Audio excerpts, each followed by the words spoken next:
हनुमान जी ने पंचमुखी स्वरूप क्यों रखा? महाबलशाली मेघनाथ के साथ लंका में भीषण युद्ध चला। अंततः मेघनाथ मारा गया।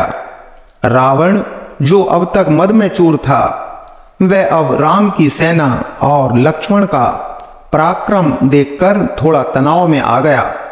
रावण को दुखी देखकर माता कैकसी ने रावण को पाताल में बसे दो भाइयों की याद दिलाई, जिनका नाम था अहिरावण और महिरावण। लंका के राजा रावण को याद आया कि ये दोनों तो उसके बचपन के मित्र हैं। रावण ये बात अच्छे से जानता था कि ये दोनों तंत्र मंत्र के महापंडित और जादू टोने के धनी और मां कामाक्षी के परम भक्त हैं।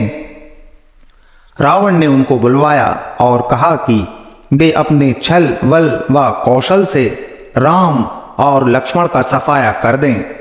यह बात दूतों के जरिए विभीषण को पता चल गई। युद्ध में अहिरावण और महिरावण के शामिल होने की बात सोचकर विभीषण की चिंता बढ़ गई। उन्हें लगा कि भगवान श्री राम और लक्ष्मण की सुरक्षा व्यवस्था अब और भी कड़ी करना होगी। इसके लिए उनने सोचा कि यह विशेष कार्य तो महावीर हनुमान को सौंप देना चाहिए। राम लक्ष्मण की कुटिया लंका में सुवेल पर्वत पर बनी हुई थी।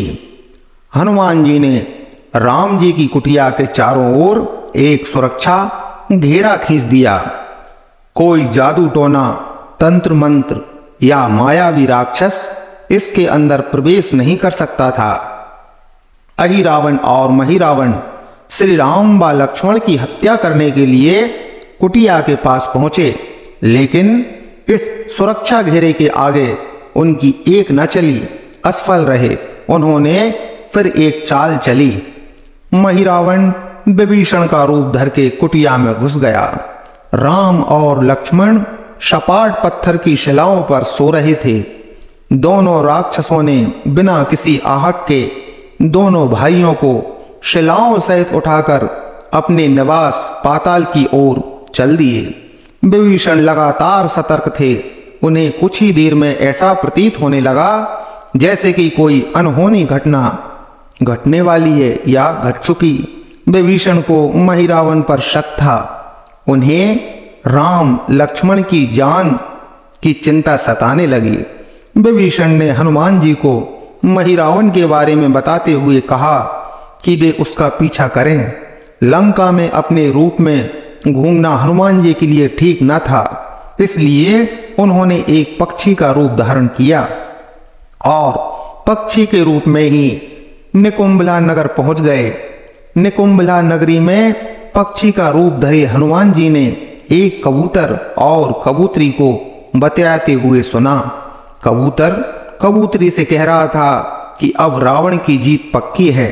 अहिरावण और महिरावण राम लक्ष्मण की बलि चढ़ा देंगे और बस सारा युद्ध समाप्त। कबूतर की बातों से ही हनुमान जी को पता चला कि दोनों राक्षस प्रभु को सोते में ही उठाकर कामाक्षी देवी को बलि चढ़ाने के लिए पाताल में ले गए हैं। हनुमान जी तभी वायु वेग से रसातल की तरफ बढ़े और तुरंत ही वहां पहुंच गए। हनुमान जी को रसातल के प्रवेश के द्वार पर एक अद्भुत सा पहरेदार मिला। इसका आधा शरीर बानर का और आधा शरीर मछली का था। उसने हनुमान जी को पाताल में प्रवेश से रोक दिया। द्वारपाल हनुमान जी से बोला कि मुझे परास्त किए बिना तुम अंदर नहीं जा सकते। दोनों में लड़ाई ठन गई। हनुमान जी आशा के विपरीत वो द्वारपाल एक कुशल और शक्तिशाली योद्धा निकला। दोनों के बीच भयंकर युद्ध हुआ। दोनों ही कुशल योद्धा थे, परंतु वह हनुमान जी के सामने न टिक सका। आखिरकार हनुमान जी ने उसे हरा दिया, लेकिन उसकी शक्ति की प्रशंसा किए बिना रह न सके। हनुमान जी ने उससे कहा, हे वीर, अपना परिचय दो। तुम्हारा स्वरूप ही कुछ ऐसा है कि कौतूहल हो रहा है। उस वीर ने उत्तर दिया, मैं हनुमान पुत्र हूं और एक मछली से पैदा हुआ हूं। मेरा नाम मकरध्वज है। हनुमान जी ने जब यह सुना तो वह आश्चर्य में पड़ गए और उस वीर की बातें सुनने लगे। मकरध्वज ने कहा, लंका दहन के बाद समुद्र में हनुमान जी जब अपनी अग्नि शांत करने पहुंचे, तब उनके शरीर से पसीने के रूप में तेज निकला। तब मेरी मां ने आहार के लिए मुंह खुला हुआ था, वह तेज मेरी माता ने अपने मुख में ले लिया और गर्भवती हो गई। उसी से मेरा जन्म हुआ। हनुमान जी ने यह सब सुना तो मकरध्वज को बताया कि वह ही हनुमान हैं।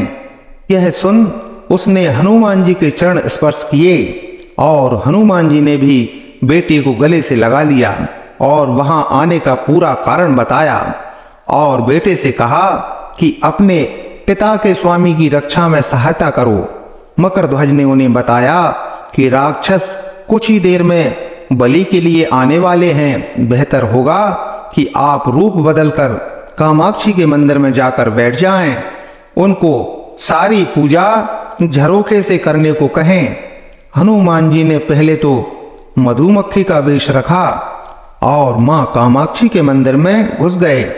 हनुमान जी ने मां कामाक्षी को प्रणाम कर सफलता की कामना की और फिर पूछा, हे मां, क्या आप वास्तव में श्री राम जी और लक्ष्मण जी की बलि चाहती हैं? हनुमान जी के इस प्रश्न का मां कामाक्षी ने उत्तर दिया कि नहीं, मैं तो दुष्ट अहिरावण और महिरावण की बलि चाहती हूं। यह दोनों मेरे भक्त तो हैं, पर अधर्मी और अत्याचारी भी हैं। आप तो अपने प्रयत्न करो, सफल रहोगे। मंदिर में 5 दीप अलग अलग दिशाओं और स्थान पर जल रहे थे। मां ने बताया कि यह दीप अहिरावण ने मेरी प्रसन्नता के लिए जलाए हैं। जिस दिन ये एक साथ बुझा दिए जा सकेंगे, उसका अंत सुनिश्चित हो सकेगा। इस बीच गाजे वाजे का शोर सुनाई पड़ने लगा। दोनों भाई बलि चढ़ाने के लिए आ रहे थे। हनुमान जी ने अब मां कामाक्षी का रूप रखा। जब अहिरावण और महिरावण मंदिर में प्रवेश ही करने वाले थे कि हनुमान जी का महिला स्वर गूंजा। हनुमान जी बोले, मैं कामाक्षी देवी हूं और आज मेरी पूजा झरोखे से करो। झरोखे से पूजा आरंभ हुई। ढेर सारा चढ़ावा मां को झरोखे से चढ़ाया जाने लगा। अंत में बंधक बलि के रूप में राम लक्ष्मण को भी उसी से डाला गया। दोनों बंधन में होने के कारण वे होश थे। हनुमान जी ने तुरंत उन्हें बंधन मुक्त किया और पाताल लोक से निकलने की वारी थी, पर उससे पहले मां कामाक्षी के सामने अहिरावण और महिरावण की बलि देकर उनकी इच्छा पूरी करना और दोनों राक्षसों के किए की सजा देना भी शेष था। अब हनुमान जी ने मकरध्वज से कहा कि वे अचेत अवस्था में लेटे हुए भगवान राम और लक्ष्मण का विशेष ध्यान रखें और फिर दोनों राक्षसों के साथ युद्ध छेड़ दिया। परंतु यह युद्ध आसान न था। अहिरावण व महिरावण बड़ी मुश्किल से मरते और फिर 5-5 बनकर फिर से जिंदा हो जाते। इस विकट स्थिति में मकरध्वज ने बताया कि अहिरावण की एक पत्नी नाग कन्या है। अहिरावण उसे ताकत से हर लाया है। वह उसे पसंद नहीं करती, पर मजबूरी में उसके साथ है। वह अहिरावण के राज जानती होगी। उससे ही इसकी मौत का उपाय पूछा जाए। आप उसके पास जाएं और सहायता मांगें। मकरध्वज ने राक्षसों को युद्ध में उलझाए रखा और उधर हनुमान जी राक्षस की पत्नी के पास पहुंचे। नाग कन्या से उन्होंने कहा, यदि तुम अहिरावण की मृत्यु का भेद बता दो तो हम उसे मारकर तुम्हें उसके चंगुल से मुक्ति दिला देंगे। अहिरावण की पत्नी ने कहा, मेरा नाम चित्रसेना है। मैं भगवान विष्णु की भक्त हूँ। मेरे रूप पर अहिरावण मर मिटा और मेरा हरण करके यहाँ कैद किए हुए है, पर मैं उसे नहीं चाहती। लेकिन मैं अहिरावण का भेद तभी बताऊंगी जो मेरी इच्छा पूरी की जाएगी। हनुमान जी ने नाग कन्या से कहा कि आप उसकी मृत्यु भेद बताने के बदले में क्या चाहती हैं। आप मुझे अपनी शर्त बताएं, मैं उस शर्त को जरूर मानूंगा। चित्रसेना ने कहा, दुर्भाग्य से अहिरावण जैसा असुर मुझे हर लाया, इससे मेरा जीवन खराब हो गया। मैं अपने दुर्भाग्य को सौभाग्य में बदलना चाहती हूं। अगर आप मेरा विवाह श्री राम से कराने का वचन दें तो मैं अहिरावण के वध का रहस्य बताऊंगी। हनुमान जी तो सुनते ही सोच में पड़ गए। भगवान तो एक पत्नी निष्ठ हैं, अपनी धर्म पत्नी को असुरों से मुक्त कराने के लिए युद्ध कर रहे हैं। वह किसी और से विवाह की बात कैसे भी ना स्वीकारेंगे। मैं कैसे वचन दे सकता हूं। फिर सोचने लगे कि यदि समय पर उचित निर्णय ना लिया तो स्वामी के प्राण ही संकट में है। असमंजस की स्थिति में हनुमान जी ने ऐसी राह निकाली कि सांप भी मर जाए और लाठी भी ना टूटे। हनुमान जी बोले, तुम्हारी शर्त स्वीकार है, पर हमारी भी एक शर्त है। यह विवाह तभी होगा जब तुम्हारे साथ भगवान जिस पलंग पर आसीन होंगे वह सही सलामत रहना चाहिए। यदि वह टूटा तो इसे अपशकुन मानकर मैं वचन से पीछे हट जाऊंगा। जब महाकाय अहिरावण के बैठने से पलंग नहीं टूटता तो भला श्री राम के बैठने से कैसे टूटेगा। यह सोचकर चित्रसेना तैयार हो गई। उसने अहिरावण समेत सभी राक्षसों के अंत का सारा भेद बता दिया। चित्रसेना ने कहा, दोनों राक्षसों के बचपन की बात है। इन दोनों के कुछ शरारती राक्षस मित्रों ने कहीं से एक भ्रामरी को पकड़ लिया। मनोरंजन के लिए वे उस भ्रामरी को बार बार कांटों से छेड़ रहे थे। वह साधारण भ्रामरी ना थी, वह भी बहुत मायावी थी, किंतु किसी कारणवश वह पकड़ में आ गई थी। भ्रामरी की पीड़ा सुनकर अहिरावण और महिरावण को दया आ गई और अपने मित्रों से लड़कर उसे छुड़ा दिया। मायावी भ्रामरी का पति भी अपनी पत्नी की पीड़ा सुनकर आया था। अपनी पत्नी की मुक्ति से प्रसन्न होकर उस भौरे ने वचन दिया था कि तुम्हारे उपकार का बदला हम सभी भ्रमर जाति मिलकर चुकाएंगे। ये भौरे अधिकतर उसके शयन कक्ष के पास रहते हैं। ये सब बड़ी संख्या में हैं। दोनों राक्षसों को जब भी मारने का प्रयास हुआ है और राक्षस जैसे ही मरने को हुए तो भ्रमर उनके मुख में अमृत का एक बूंद डाल देते हैं। इस अमृत के कारण ये राक्षस मरकर भी जिंदा हो जाते हैं। इनके कई कई रूप उसी अमृत के कारण हैं। उन्हें जितनी बार जीवन फिर से जीवन दिया गया, उनके उतने ही रूप नए बन गए हैं। इसीलिए आपको पहले इन भंवरों को मारना होगा। हनुमान जी रहस्य जानकर लौटे। मकरध्वज ने अहिरावण को युद्ध में उलझा रखा था, तो फिर हनुमान जी ने भंवरों का अंत करना शुरू किया। वे आखिर हनुमान जी के आगे कहां तक टिकते। जब सारे भ्रमर का अंत हो गया और केवल एक बचा तो वह हनुमान जी के चरणों में लौट गया। उसने हनुमान जी से प्राण रक्षा की याचना की। हनुमान जी ने उसे क्षमा करते हुए एक काम सौंपा।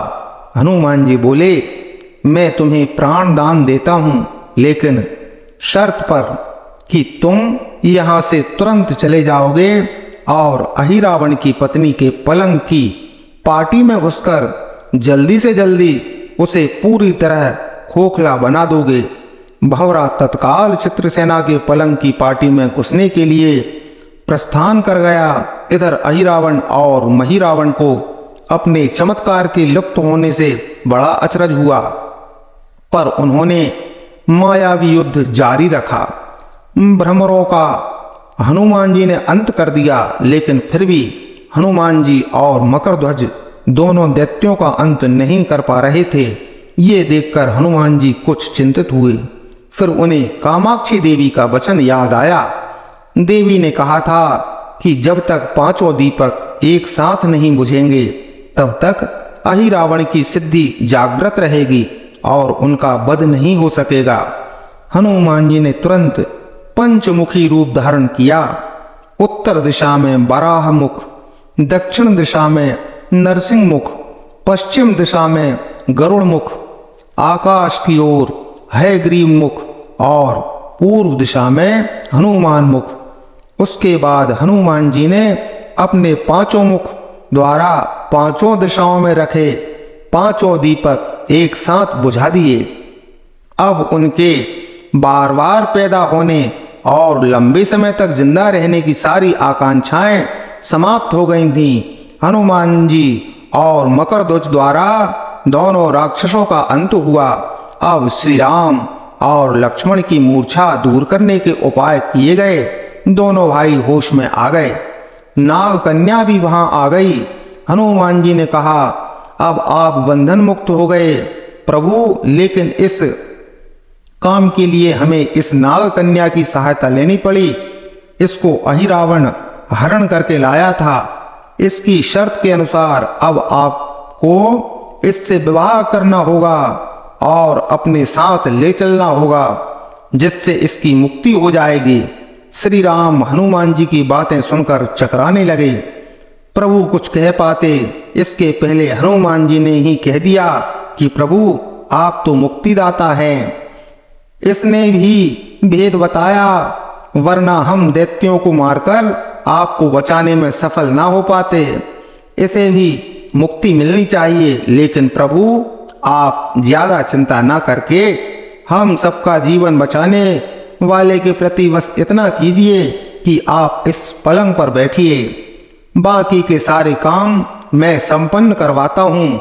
हनुमान जी सारे कार्य इतनी तेजी से करते जा रहे थे कि श्री राम और लक्ष्मण जी चिंता में पड़ गए।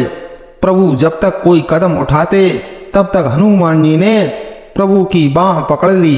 हनुमान जी ने भावावेश में चित्रसेना के उस सजे धजे पलंग पर प्रभु को बैठा दिया। प्रभु कुछ समझ पाते इससे पहले ही पलंग की वह खोखली पाटी चरमरा कर टूट गई। पलंग धराशायी हो गया। चित्रसेना भी जमीन पर आ गिरी। हनुमान जी हंस पड़े और चित्रसेना से बोले, अब तुम्हारी शर्त तो पूरी हुई नहीं है। अब तुम्हारा विवाह प्रभु से नहीं हो सकता। अब तुम मुक्त हो गई हो। अब हम तुम्हें तुम्हारे लोक पहुंचाने का प्रबंध करते हैं। चित्रसेना को समझ आ गया कि उसके साथ छल हुआ है। चित्रसेना कहने लगी, मेरे साथ तुमने छल किया है हनुमान, तुम्हें ये शोभा नहीं देता।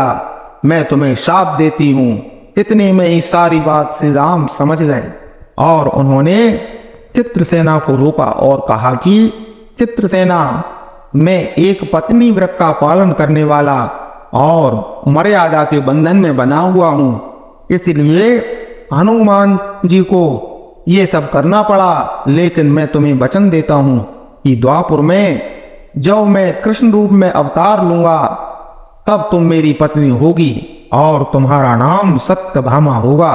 यह सुनकर चित्रलेखा प्रसन्न हो गई। हनुमान जी ने चित्रसेना को उसके पिता के पास भेज दिया। विष्णु भगवान के द्वारा मिले विवाह के वरदान से खुश होकर चित्रलेखा ने स्वयं को अग्नि में भस्म कर लिया।